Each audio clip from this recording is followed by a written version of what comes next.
Hello, हाय, नमस्कार। जी हाँ, स्वागत है फिर से आप सभी का एक और धमाकेदार वीडियो में। आप सभी को पता है कि सीजीएल का एग्ज़ाम की डेट अनाउंस हो चुकी है, सीएचएसएल के एग्ज़ाम की डेट अनाउंस हो चुकी है और भी अलग अलग कॉम्पिटिटिव एग्ज़ाम जो भी अक्टूबर महीने में होने वाले हैं, सभी की डेट अनाउंस हो चुकी है। और उसी को देखते हुए भाई, जी हाँ यार, उसी को देखते हुए एक और वीडियो ले आए हैं जहां से एग्जाम में 2 से 3 क्वेश्चन पक्का पूछे ही जाते हैं। ठीक है ना, ये बात आप नोट कर लीजिए कि 2 या 3 क्वेश्चन तो यहाँ से पूछे ही जाने हैं। तो आओ करते हैं शुरू, लेके भगवान का नाम। और लाइक सब्सक्राइब आप कर दीजिए, क्योंकि इसके लिए बार बार मुझे बोलना पड़ता है ना, मुझे खुद को अच्छा नहीं लगता यार। तो आप पहले ही कर दीजिए, ठीक है, क्योंकि इतने शानदार तरीके से आपको पढ़ाएंगे कि सारा समझ आ जाएगा। तो चलिए आइए करते हैं शुरू। देखिए, जनगणना का इतिहास देखते हैं सबसे पहले तो क्वेश्चन पूछता है कि भारत की जो पहली जनगणना थी वो कब हुई थी। तो देखो, पहली जो जनगणना हुई थी ना, ये 1872 में मेयो ने करवाई थी। ठीक है, अब क्या हुआ, ये जनगणना पूर्ण नहीं हो पाई तो इसे अपूर्ण जनगणना कहा गया। तो क्वेश्चन पूछेगा कि अपूर्ण जनगणना कब हुई, तो हम बताएंगे कि महाराज कब हुई, 1872 में हुई। इसके बाद अपूर्ण तो हुई, लेकिन पूर्ण पूरी तरह से जनगणना कब हुई, तो 1881 में लॉर्ड रिपन ने पहली पूर्ण जनगणना करवाई। और उस समय में जो हमारी जनगणना के आयुक्त थे ना, वो WC प्लोडेन थे। ठीक है, तो यहाँ ये इंपॉर्टेंट क्वेश्चन यहाँ से नहीं बनता, लेकिन रिपन वाला आप याद रखिए कि पहली तो मेयो के टाइम हुई लेकिन अपूर्ण रही। ठीक है, और पहली बार पूर्ण जनगणना कब हुई, तो 1881 में रिपन ने करवाई। ठीक है, अब क्वेश्चन यहाँ से भी पूछ लेता है कि किसी भी शहर में वो कौन सा शहर था जहाँ पर पहली बार जनगणना हुई, तो ढाका में 1830 में। हेनरी वोल्टर थे तब भारतीय जनगणना के आयुक्त। और जनगणना हर 10 साल बाद होती है, ये तो नॉर्मल सा क्वेश्चन है। ठीक है, और हम जो ये जनगणना का जो भी डाटा पढ़ेंगे वो 2011 की जनगणना के आधार पर पढ़ेंगे। ठीक है, तो चलिए शुरू करते हैं फिर। तो आज़ादी के बाद भारत की जो पहली जनगणना 1951 में हुई थी। लेटेस्ट जो अभी हम पढ़ रहे हैं वो 2011 की जनगणना थी, जो भारत की 15वीं जनगणना थी और स्वतंत्रता के बाद 7वीं थी। और अनुच्छेद 82 में परिसीमन आयोग के बारे में है, तो यह आप थोड़ा पढ़ लीजिएगा। इसके बाद हम देखते हैं कि जनगणना का संचालन प्राधिकरण MOHA की फुल फॉर्म क्या है, क्योंकि कई बार CHSL एग्जाम में या सीजीएल में ये पूछ लेता है। तो भारत के रजिस्ट्रार जनरल और जनगणना आयुक्त ये जनगणना को कंडक्ट करवाते हैं। और अब हम पढ़ते हैं जनगणना 2011।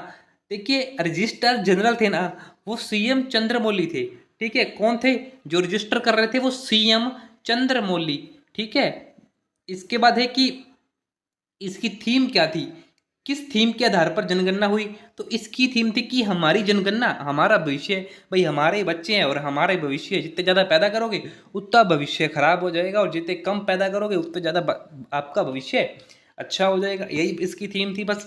और इसमें राज्य और केंद्र शासित प्रदेश मिलकर 35 जगहों का डेटा लिया गया। ठीक है, 35 राज्य और केंद्र शासित प्रदेशों को मिला के डाटा लिया गया।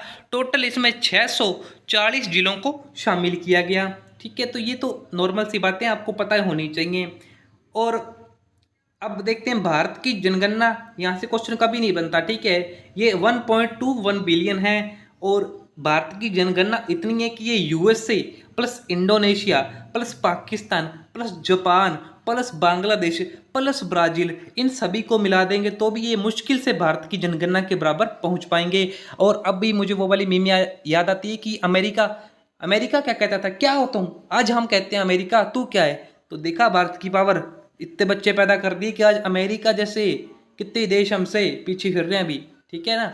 और भारत की जो जनसंख्या है ना, वो विश्व की टोटल कुल जनसंख्या का 17.5% है। यानी कि अगर पूरी दुनिया में 100 लोग रहते हैं ना, उसमें से 18 लोग भारत में ही रहते हैं। तो सोचो कितनी बड़ी उपलब्धि है हमारे लिए। अमेरिका क्या कहता था, क्या हो तुम। ठीक है, और जो चीन की जनगणना है, सॉरी जनसंख्या है, वो 19.4 है। और भारत में जो पुरुष कितने हैं, तो 623.7 मिलियन लोग पुरुष हैं, 585.5 मिलियन भारत में फीमेल्स हैं। ठीक है, आप देखते हैं अधिकतम कहाँ की है और न्यूनतम कहाँ की है। तो राज्य के आधार हम देखते हैं, सबसे पहले स्टेट देखते हैं। यूपी की जनसंख्या सबसे ज़्यादा है, ठीक है, और उसके बाद में महाराष्ट्र है और फिर बिहार। और न्यूनतम अगर जनसंख्या पूछे कि कहाँ है, तो वो सिक्किम में है। देखो मजाक से हटके थोड़ा सा हम दोबारा देखते हैं, क्योंकि यहाँ से क्वेश्चन बहुत बार बना हुआ है।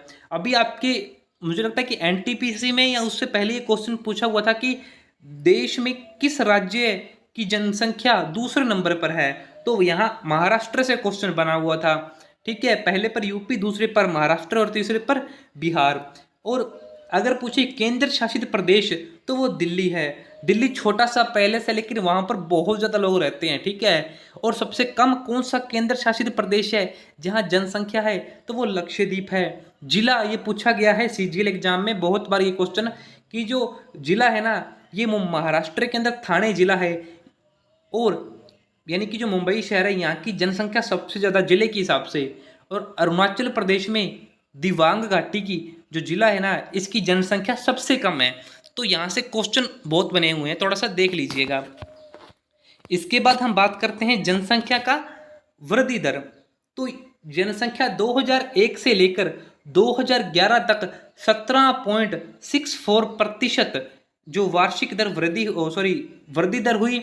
इसमें 181 मिलियन नए लोग आए, यानी 181 मिलियन बच्चे पैदा हो गए यार, ठीक है, मतलब इतने लोग ज़्यादा आ गए। इसमें से जो पुरुषों की जनसंख्या है वो 17.19% वार्षिक वृद्धि हुई, और महिलाओं की 18.12, ठीक है। और अधिकतम दशकीय वृद्धि कब हुई थी, ये क्वेश्चन मोस्ट इंपॉर्टेंट है, या ये पूछा गया है, ठीक है। तो 1961 से लेके 71 में सबसे ज़्यादा दशकीय वृद्धि हुई थी। अब दशकीय वृद्धि का मतलब है कि 10 साल से लेके अगले 10 साल के बीच में कितने लोग पैदा हुए, ठीक है। तो 1961 से 71 के बीच में 24.8% वृद्धि हुई थी, ठीक है। और सबसे कम हुई थी 1911 से 1921 में, और इसी विभाजन का साल कहा गया है। अब आप ऐसे समझ लो कि दो लोग हैं यार, उनका बीच में से विभाजन हो गया। अब विभाजन हो गया तो फिर बच्चे कम ही पैदा होंगे, तो यहाँ से ट्रिक बना के आप याद कर लो कि 1921 में ना क्या हुआ था, विभाजन का साल था, और उस समय दशकीय वृद्धि सबसे कम हुई थी, -0.31 थी, ठीक है। तो ये तो याद कर सकते हो आप इतना तो। अब इसके बाद देखते हैं दशकीय वृद्धि राज्य के हिसाब से जिले और केंद्र शासित प्रदेश की देखते हैं। तो राज्य में मेघालय की जो वार्षिक वृद्धि है वो सबसे ज़्यादा हुई थी, जो कि लगभग 27.8% थी। अब देखो यार, यहाँ से याद करने की ट्रिक देखो, मेघ मतलब बादल, बारिश हो रही थी, बारिश का मौसम था, लाइट थी नहीं, तो आपको फिर पता ही है, इतने में बस समझ जाओ आप, ठीक है।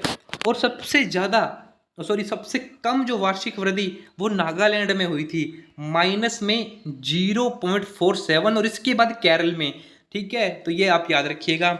इसके बाद कौन सा केंद्र शासित प्रदेश है जहां जो आपकी दशकीय वृद्धि है सबसे ज़्यादा हुई थी, तो आपका दादरा नगर हवेली। अब हवेली में हम रहेंगे तो बस अब समझ जाओ, अब जनसंख्या तो बढ़ेगी फिर।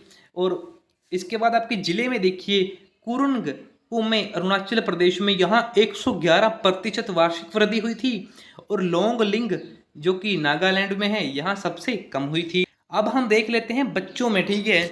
तो 0 से 6 साल में इसमें ना कुल 158.8 मिलियन यानी कि 13.1% वार्षिक वृद्धि हुई, लेकिन 2011 की तुलना में ये घट गया, 2001 की तुलना में ये घटा हुआ था, ठीक है। अधिकतम जो बच्चे पैदा हुए वो बिहार में था, तो आइए ना हमरा बिहार में, ठीक है। इसके बाद जिले में, किस जिले में सबसे ज़्यादा जो वार्षिक वृद्धि दर थी, तो अधिकतम थी कुपवाड़ में और न्यूनतम थी कोलकाता में। इसके बाद हम देखते हैं लिंग अनुपात को, ठीक है। लिंग अनुपात किसे कहते हैं, थोड़ी सी स्क्रीन छोटी कर लेते हैं आपके लिए। अब रुकिए 1 मिनट, अरे इधर जाओ। देखिए लिंगानुपात होता है कि कितने लड़कों पर कितनी लड़कियों की संख्या है, इसे ही हम लिंगानुपात कह देते हैं। तो लिंगानुपात में पुरुष की जनसंख्या कितनी है, 623.7, महिलाओं की 585.5, ठीक है। 100 लड़कों पर लड़कियों की संख्या लिंगानुपात कहलाता है। 2001 में 1000 लड़कों पर 933 लड़कियां थी। अब मैं बेचारे वो उनका क्या होगा, बाकी जो 67 रहेगी मतलब यार समझो, अब लेकिन 2011 में भी आंकड़ा सुधर गया है, अब 10 लड़कियां और आ गई हैं, तो अब भी तो 57 लोग वैसे ही बैठे हैं अभी, है ना। बाकी अब देखते हैं कि बच्चों का जो लिंगानुपात है उसको देख लेते हैं हम। तो जो बच्चों का हमारा लिंगानुपात है वह 2001 में 927 था, 2011 में 919 था। सर्वाधिक जो लिंगानुपात था वो मिजोरम में था, मतलब यहाँ लड़कियों की संख्या काफ़ी ज़्यादा थी। कम हरियाणा में था, यहाँ लड़कियों की संख्या बहुत कम थी। जिले में बात करें तो लाहौर एंड स्पीति जो हिमाचल प्रदेश में था, यहाँ पर जिलों सॉरी बच्चों की संख्या लिंगानुपात सबसे ज़्यादा था। और झज्जर जो हरियाणा में जिला है, यहाँ लड़कियों की संख्या काफ़ी कम थी। एंड इसके बाद हम देख लेते हैं थोड़ा सा स्टेट वाइज, ठीक है। तो सबसे ज़्यादा लिंगानुपात केरल में था, यहाँ 1084 लड़कियां हैं 1000 लड़कों पर। मत समझो इतनी ज़्यादा लड़कियां हैं यार, तो हमें भी जाना चाहिए यार, पर हमें रखेंगे नहीं ना। अब पूछो क्यों नहीं रखेंगे, क्योंकि तुम अनपढ़ गवार और वहाँ पर सारे एजुकेटेड लोग, ठीक है। और सबसे कम था हरियाणा में, देखो भाई, जाट जाट। उसके बाद यूटी अगर हम देखें तो पंडुचेरी में 1037 था और दमन द्वीप में 618 था। जिला बात करें तो ये क्वेश्चन पूछा हुआ है, ठीक है। ये क्वेश्चन आपका सीजीएस एग्जाम में पूछा हुआ है कि किस जिले में लिंगानुपात सबसे ज़्यादा कम सबसे ज़्यादा था, तो ये माहे जिला है। सबसे कम आपका दमन में था, ठीक है। तो ये सब आप रिकॉल कर लीजिएगा। बाकी अगर आपको पीडीएफ चाहिए तो मैं आपको पीडीएफ प्रोवाइड कर दूंगा, ठीक है। तो आप बता दीजिएगा कमेंट बॉक्स में।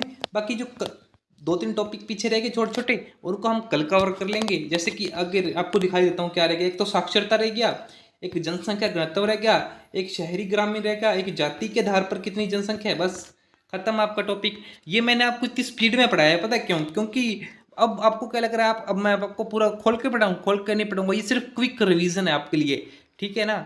कि जिनका एग्जाम आ गया है, अब 10 दिन रह गए हैं, ये बस अब 9-10 मिनट की वीडियो में क्विक रिवीजन हो जाएगा। बाकी अगर अच्छी लगी वीडियो तो लाइक दबा दो यार, दबा दो यार, ठीक है, दबा दो। दबाने से कुछ नहीं होता मेरी जान, दबा दो लाइक और सब्सक्राइब कर दो। Thank you.